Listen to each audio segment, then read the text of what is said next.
I've got my top 10 outfielders to draft this season, and that list is coming up next on Beat the Odds. Don't go anywhere. Welcome back to Beat the Odds, your source for expert fantasy baseball insights all season long. Spring training is in full swing, and the 2025 fantasy baseball season is right around the corner, and I've got the top 10 outfielders that you're going to want to target in your fantasy baseball drafts. If you're a fan of this type of content, I'd encourage you to like the video, subscribe to the channel, and ring that notification bell. Now let's jump right into this list here. At number 10, we've got Jackson Chourio. Now he's only 20, but he grades in the top 10% in hitting and base running, and the top 20% in fielding, and he's only 20. Best $80 million spent? The Brewers certainly knew what they were doing when they inked him to a mega deal before he had his first major league at bat. A 30-30 season with an OPS north of 800 is definitely on his horizon. Let's go to number 9. We have Ronald Acuna Jr.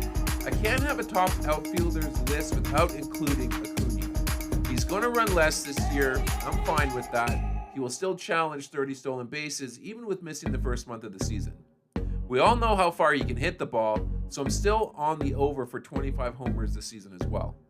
I'd call Acuna a medium-risk, high-reward player, especially in head-to-head leagues. Moving on to number 8, we have Jarren Duran. In terms of a pure leadoff hitter, Duran is actually not one. He does not possess a skill set to be on base as much as the team would like to see, but he does make a great number 2 hitter with his ability to make solid contact. When you're drafting Duran, you're going to get him for his elite speed and contact while realizing that 20 homers from him is not really a guarantee. Let's go to number 7. We have Yordan Alvarez. Alvarez loosely fits in the outfield designation because his skills in the field are well documented. But who cares about that? You can see this behemoth launching youths into the stands. His only knock has been his availability, but he actually set a career high playing in 147 games last season. Another 1,000 OPS season is definitely possible. Let's go to number 6. We have Julio Rodriguez. Now, stay away from Julio if you're in a league that counts strikeouts. If you're considering drafting the 5-tool star, keep the ballpark and lineup in consideration as well. Or throw caution to the wind and draft a player who has the skill set to put together a 40-40 season. Now, I'm not personally chasing Julio this season, but I'd be open to trading for him post the All-Star break. Moving on to number 5, we have Corbin Carroll. It's safe to say that Carroll's shoulder concerns are behind him as he enters the season healthy. Are we to expect a rebound in batting average? Hard to say, as StatCast didn't find him to be too unlucky. What I can say is that Carroll should remain a solid option at the top of the Diamondbacks lineup as long as he can continue to boast a walk percentage over 10. Let's go to number 4. We have Fernando Tatis Jr. The shine has been tarnished a bit with his PED suspension, but Tatis has been businesslike in his approach at the plate last season. He will remain near the top of the hard hit metrics again this year, so 35 homers is not far-fetched. Once he figures out how to run routes efficiently, he could be a defensive star on the grass as well. To number 3 we go. We have Kyle Tucker. Now, what can we expect from Tucker now that he's a Cub?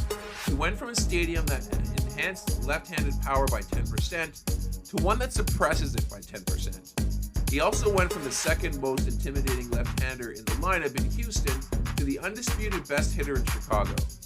Tucker's on-base percentage should remain near 400 as he's going to rack up 200 runs plus RBIs and 20 bags.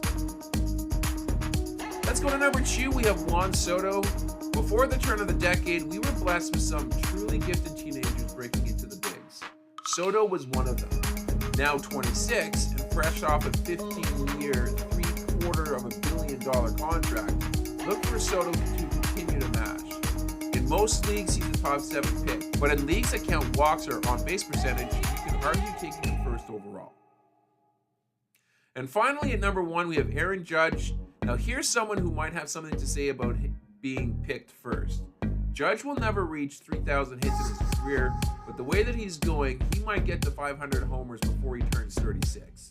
The craziest stat from Judge's 2024 season is he practically stood a 50-50 chance on making it to at least first any time that he stepped up to the plate. And And that's going to do it here for this episode. I hope you guys enjoyed it. If you did, please leave a like on the video and of course subscribe to the channel for more content like this. I'm going to sign off for now, but I will catch you guys on the next episode.